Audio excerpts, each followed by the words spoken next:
Let me start off by saying I'm not crazy, or at least I don't think I am. I suppose I'll leave it up to the reader. I couldn't tell you if I'm dealing with a ghost, a demon, or something else beyond my grasp. Any light you could shed on the subject would be great. My story starts out innocently enough. 2 months ago, I was in Walmart when I saw a life-size doll that looked just like my daughter, Abby. Again, Walmart. Not at an estate sale, not an abandoned building, and not even some creepy one-off clearance item without a box or a price tag. There were dozens of them. Anyway, I texted my wife a picture of the doll, and she admitted that they looked similar, so I bought it on the whim. When I first showed Abby the doll, I asked her who it looked like. "It's baby Shrek," she squealed. Clearly not on the same page as me. "Don't you think it looks just like you? It could be your twin sister," I asked, feeling foolish, hoping to convince her to side with me. Twin sister," she yelled, grabbing the doll and dancing around the room. Mission accomplished. I take Abby out for ice cream and ask if she wants to bring her sister along. "Yes, Daddy." "What's my sister's name?" I'm not very quick-witted, so I'm surprised when I instantly blurted out Tabitha. "Tabby," she says with delight. She's smart for a 3-year-old, but struggles with bigger words. Actually, Abby and Tabby would be perfect names for twins. Twin names always have that corny and awkward ring to them, like my twin friends, Donnie and Danny. A couple days later, Abby and Tabby were inseparable. Abby has never had an imaginary friend, so I was surprised to see her get so attached to Tabitha. We live in a small town, and so far, the only neighborhood kid even close to her age is 7, and he's a brat. So I'm happy to see her bonding with someone until she starts preschool. I started to play along and begin to share my daughter's enthusiasm for Tabby, talking and playing with her just like I would my actual daughter. My wife tells me she needs to take Abby to finish her immunizations. She knows I won't go because she's stronger than me. I couldn't bear to see my baby girl cry when they poke her with a needle. I load Abby in the car seat and kiss her on the forehead. "Sit here, sweetie, while I go get Tabby." "Tabby doesn't need her shots, Daddy. She's a doll." Surprised at her change in perception about her sister, I ask, "Don't you want her to keep you company?" "No, Daddy. You take her while I go to the doctor." The car pulls away, and I wave goodbye and blow kisses as I usually do. As soon as they're around the corner, I sprint up to the attic. I have a mini fridge up there to keep my beer out of Abby's hands. I couldn't remember the last time I had a cold beer to myself, and with a couple hours to spare, I might as well take some me time. I crack one open and bring the rest of the 6-pack downstairs. I haven't seen adult TV shows in so long I've forgotten how to swear effectively. Always Sunny in Philadelphia is on, and I'm in the zone. I'm only a few minutes in when I feel the stare.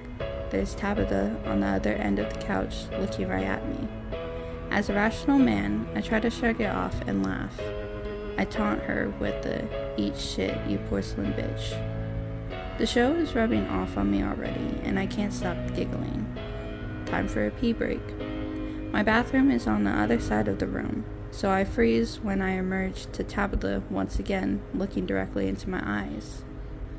Spooked, I move all around my living room trying to escape her icy, lifeless stare. This doll is like the fucking Mona Lisa, and I'm not about to let it ruin my daddy time. I man up and toss it into Abby's room. Although still weirded out, I enjoy a few more episodes of Always Sunny and polish off the beers. It will take a lot more than a crappy doll to keep me from enjoying these precious few moments alone. 2 days later, I had entirely forgotten the whole thing. Abby, Tabby, and I were back to our usual selves playing Tea Party. writing postcards to Grandma, and living the American dream. We plan a picnic together and head out to the backyard to feast. Abby and Tabby nibbled on their snacks while I lay back in the hammock. I hear whispering and look over to see what they're up to. The first thing I see are those fucking doll's eyes. Her head is twisted around behind her, and she's looking directly at me, while Abigail is sitting on the opposite side of her. "What did you do to Tabby's neck, sweetie?" I stammer. My daughter looks up at me with a cold stare. "She's looking at you because she doesn't like you, Daddy." It gets worse. It gets so much worse. 3 weeks go by, and the doll always seems to be somewhere she shouldn't be. Every time I wake up, Tabitha's eyes are the first thing I see. No matter who is in the room, her eyes are always focused on me.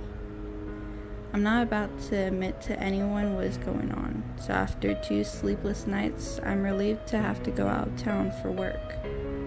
I hit Sacramento and call my wife from my room's phone to let her know that I made it here safely. I'm halfway through telling her goodnight as I'm sleepily opening my luggage from my pajamas. I scream when I see Tabby glaring at me. My wife is laughing as the people next door pound on the wall to get me quiet. "Abby wanted you to have company on your trip." I don't have a chance to compose myself when I hear my daughter in the background begging for the phone. "Daddy, did you find Tabby? I sent her with you so you guys can learn to be friends. I miss her so much. Please take care of her." My instincts are to chuck the fucking thing right then and there, but I'm a grown-ass man, and my daughter deserves better. I take the doll down to the parking lot and shove her into the trunk. I get back to my room and can scarcely sleep. I finally pass out around 6 a.m. and wake up with a start. 1 hour later, I open my eyes, expecting to see the doll in the bed next to me, but I'm alone. After a miserable continental breakfast, I pop the trunk and there she is. I'm shocked that she stayed put. But after a month of torture and a few sleepless nights, I'm at my wit's end. I decided to just buy my daughter a new toy. Hell, I'll buy her a dozen new toys to get rid of this thing. There's a dumpster at the other end of the lot, and I take great joy in marching over there to end this nightmare. I open the lid, and just as I'm about to drop her, I get that same feeling I got when I first saw the doll. This looks just like my daughter. I can't do this. I somehow finished my meetings in Northern California and decided to just tough it out and drive back home tonight. I was a psychological wreck and needed my wife and my daughter. I put Tabby in the front seat and talked to her the whole drive home. I think I see her turn her head to me out of the corner of my eye, but I choose to ignore it this time. Somehow I made it back in one piece. My daughter gives me a kiss and yanks Tabitha out of my arms. "Tabby, I missed you so much." I was happy to see my daughter smile and dance around the room with Tabby.